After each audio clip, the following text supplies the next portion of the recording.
I like super trees from Scenic Express. They sell a natural plant with an intricate branch structure as a product they call super trees.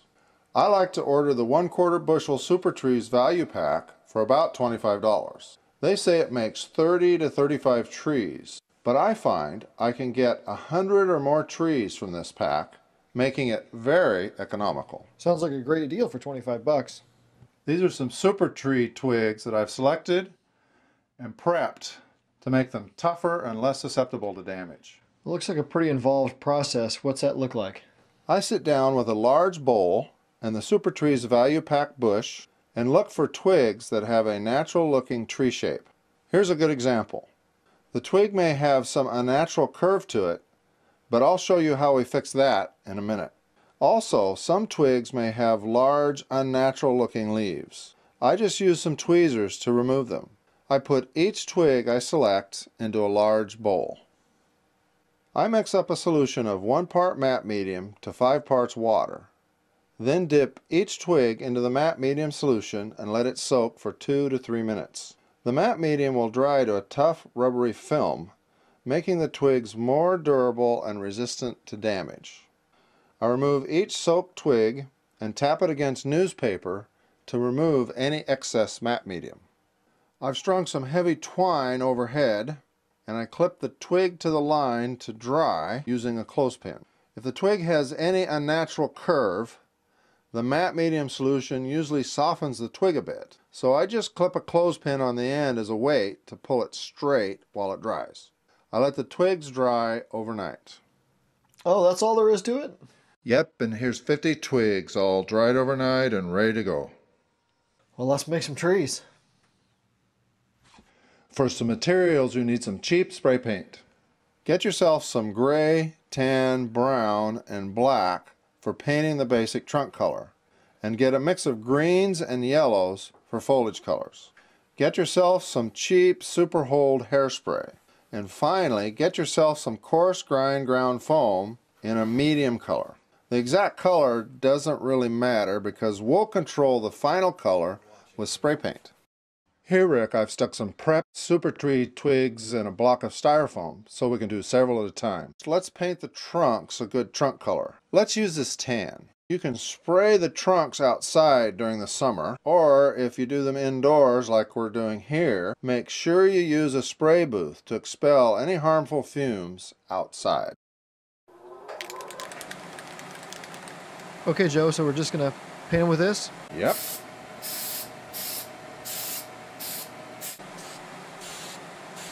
And cover them well, Rick, on both sides with the paint. Okay, good. Now, I like to take the black paint and darken just the tips of the branches lightly, like this. Alright, take the Super Hold hairspray and spray just the body of the tree. Try to keep away from the trunk and get just the body. Okay.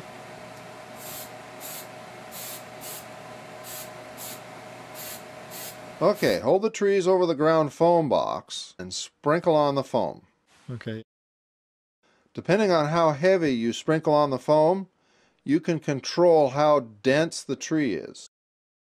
I prefer to go just a tad light so the tree has somewhat of a see-through quality. Okay, got it. How's this? Yep, that's good. Okay, Rick, take this can of medium green spray paint and spray it on all around on just the foliage. Okay. This gives the tree foliage its final color. Focus on the foliage and avoid spraying the trunk.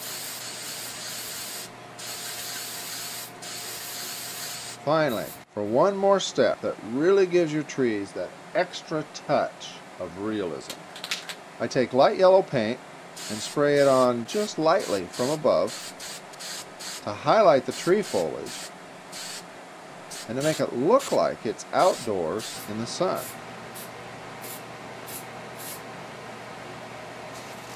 Hey, that's clever, and it looks really easy. Yes, easy and very effective.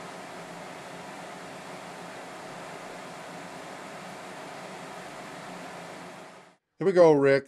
5 trees ready to plant, and it only took us a few minutes. Wow, that's quick, and they look great too. So let's make some more trees and then later we'll plant them. I like to use an awl to poke holes in the scenery like this. Add some hot glue.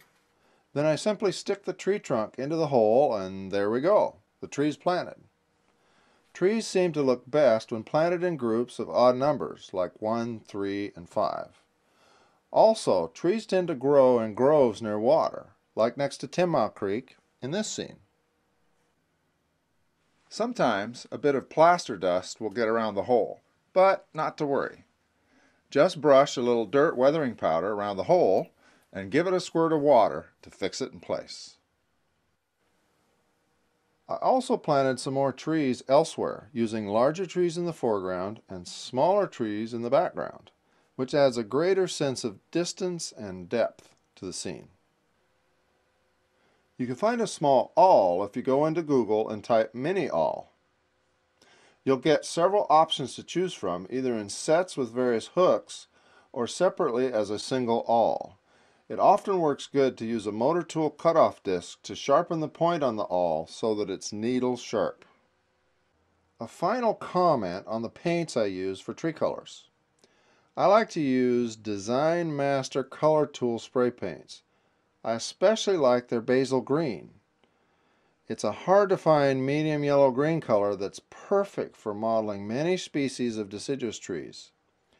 They have a nice assortment of vegetation colors in their paint line, and, to top it off, their paint's environmentally friendly. Their website is www.dmcolor.com. Another favorite is Krylon H2O Latex Spray Paint. It's a great water-based, low-odor spray paint. Just go into Google and type Krylon.